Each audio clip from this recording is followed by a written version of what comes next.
guy. If the serviceman is from a big city, it's called a Dear John letter. If he's from a farm area, it's called a John Deere letter.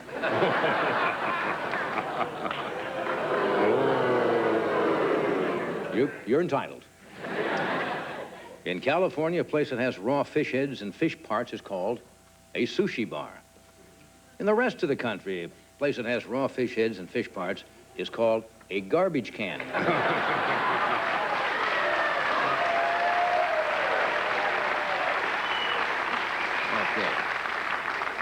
People who are not too fond of sushi there. In a working-class neighborhood, a toilet's called a head.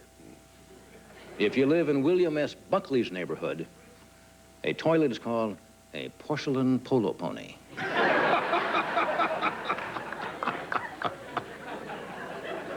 Now, in Baltimore, small wildlife that gets run over, interstate highways are called road carcass. In New Orleans, they're called squashed animals. In Kansas, they're called furry frisbees.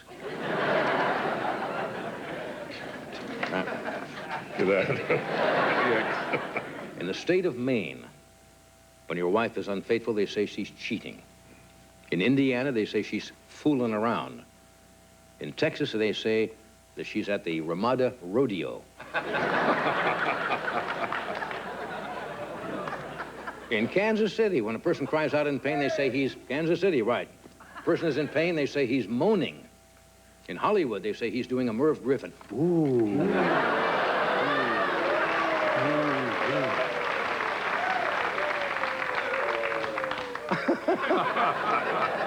In Minneapolis, fighting in a bar is called brawling. In New York, fighting in a bar is called Billy Martinizing.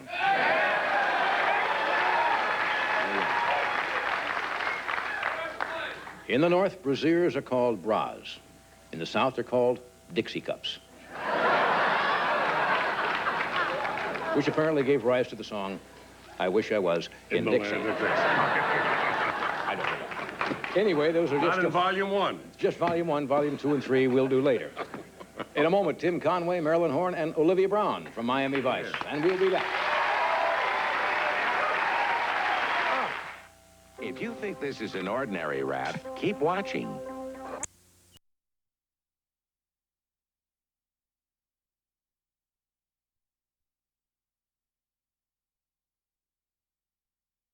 Gold-fashioned bracelets and chains save a big 60% off regular prices. Men's handsome Botany 500 sports shirts, regularly $20, now $11.99. Save $40 on these Western boots for men, now $39.99.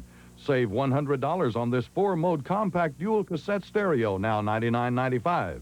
Super Saturday, tomorrow at JCPenney. Look for our ad in today's newspaper for more Super Saturday values.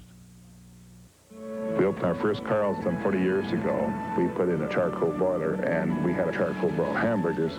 40 years ago, Carl Karcher started out making hamburgers the old-fashioned way.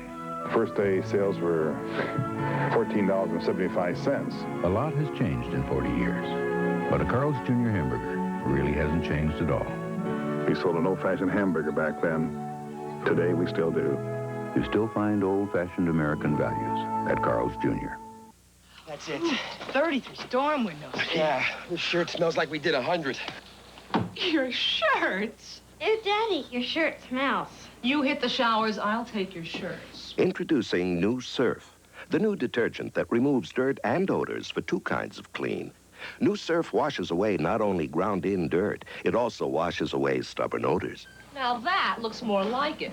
Smells more like it, too. New Surf, it removes dirt and odors for 2 kinds of clean. Excitement soars as Central Texas high school teams battle on the gridiron. Jordan Cox takes you from opening kickoff to the final touchdown. All the scores and more Fridays on Region 10 Sports. Women's professional golf comes to Waco. We'll have the story at 10.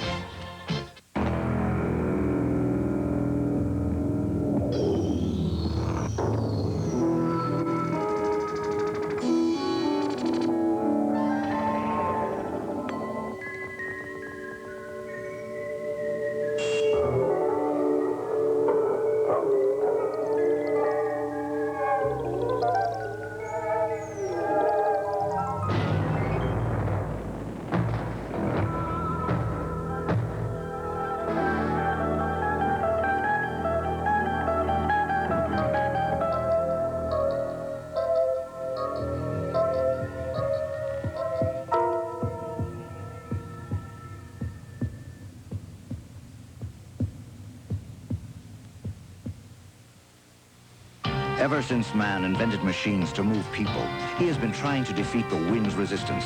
He found that the better a design could slice through a wind, the more efficiently it transported people. And now there's a totally new aerodynamic design that is right for this age, the age of Aerostar.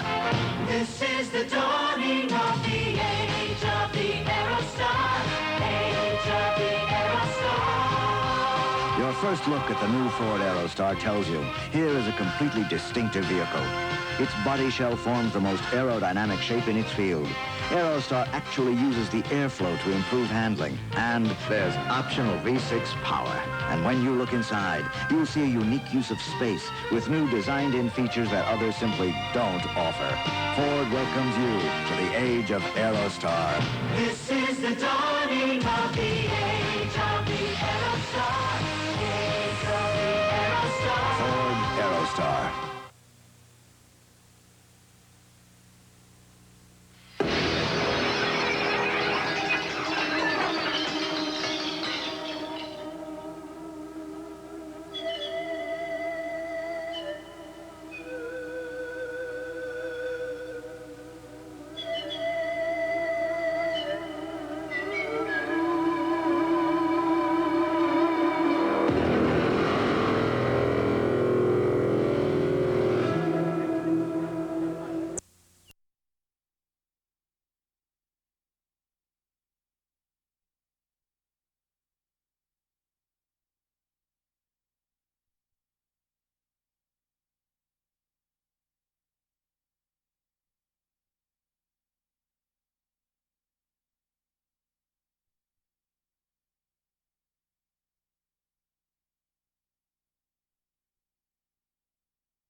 Palate of the beholder.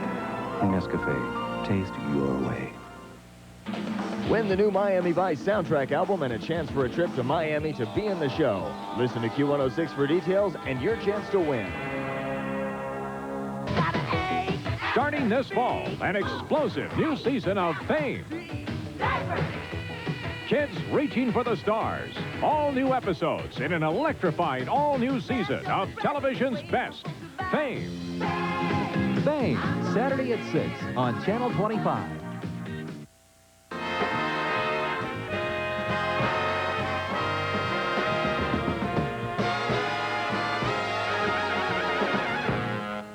My chair is...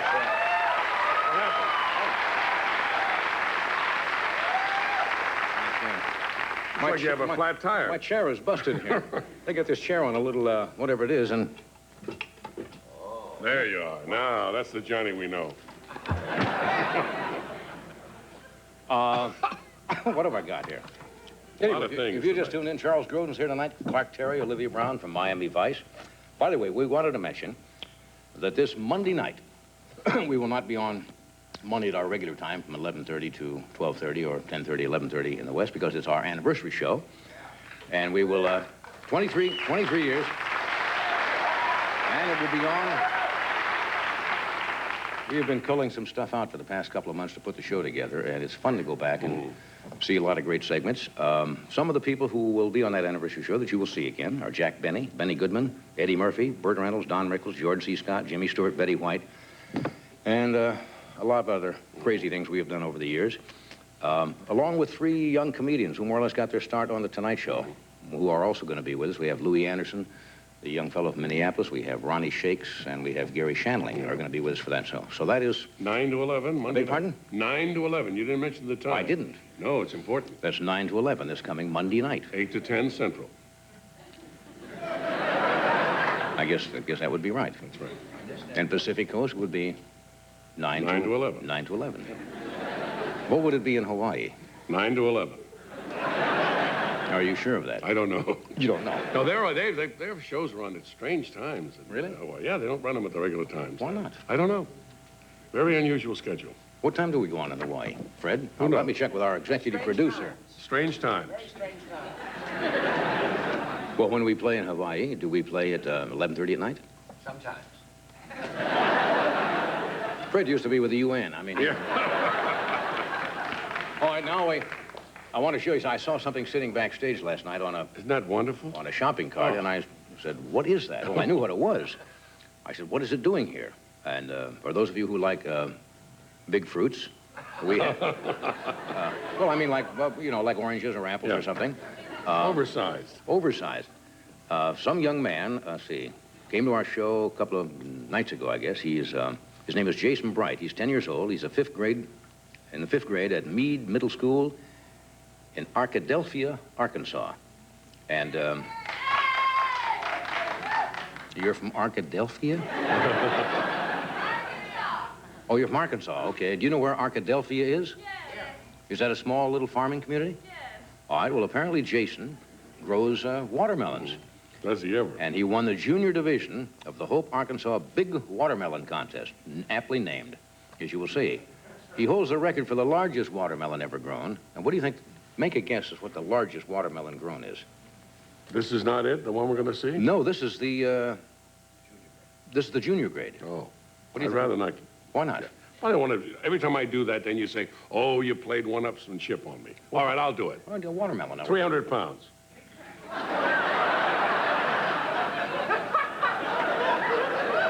You did it again to me.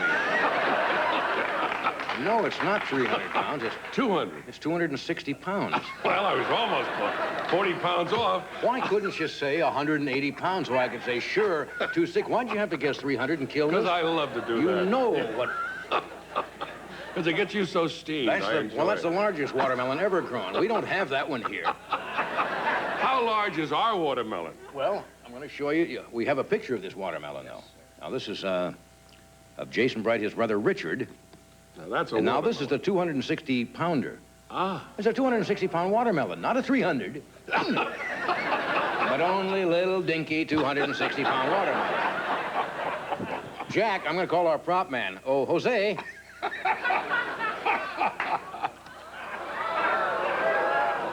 I see. Got a wardrobe, huh?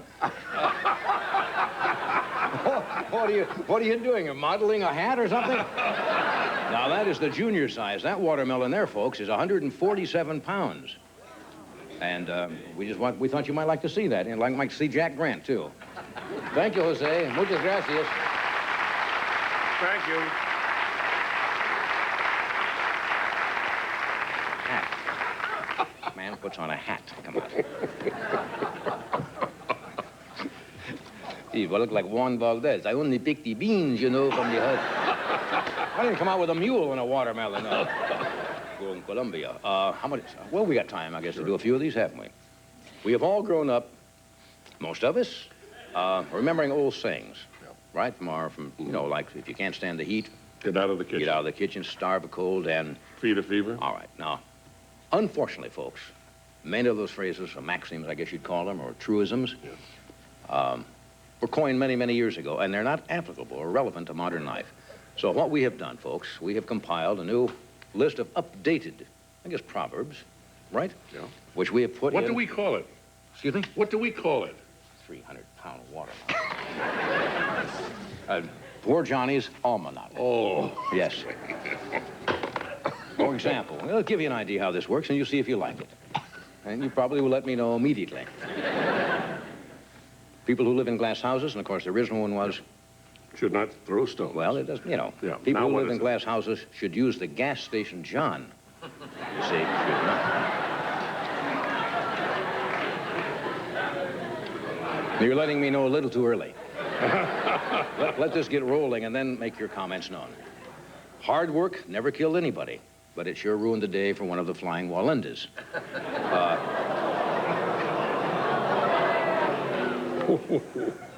They're deciding early. Yes, don't cut off your nose. That's what Beverly Hills plastic surgeons are for. You see, that's more. The early bird, what's the original? Catches the worm. No, not now. The early bird poops on Bryant Gumbel's windshield. She's up there. That's what they like. That's what they're looking for. Had to resort to a poop choke. You got a big laugh. Behind every great man is the great man's proctologist. The best things... No, I can't do that one.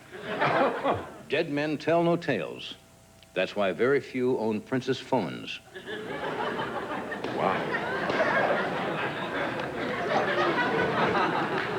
If you can't stand the heat, don't climb into a horse suit with a yellow fever victim.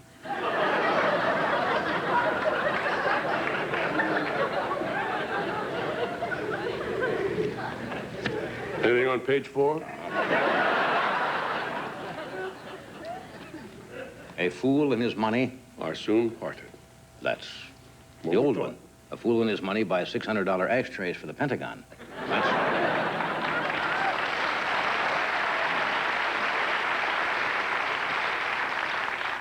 He who hesitates is Mel Tillis making an obscene phone call. You can lead a horse to water, but his tail might plug up the drain in your jacuzzi.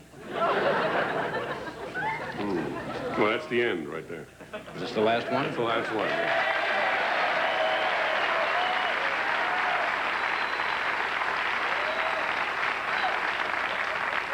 All right. Truth is stranger than fiction. But when your wife catches you sneaking in at 3 in the morning, you better go for the poop. Actually, it was last word, it was fiction, but I thought I'd throw that one in, thinking it might save it, but obviously not. Will this become a regular feature? Nope.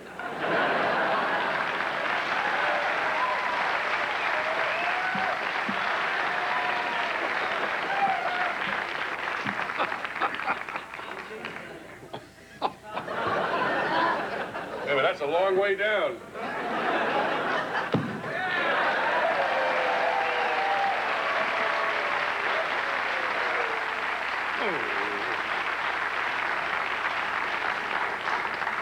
Poor Johnny's Almanac. Aptly entitled. Look, you give it a try. We don't have a chance to take this kind of material, you know, across the street and try it out. You try it here for the first time. You people were the first people who heard that material. And they're also the last people. Yeah, that's right. Okay, we're going to take a break here and regroup. Charles Grodin is here, Clark Terry, and Olivia Brown from Miami Vice, and we shall return.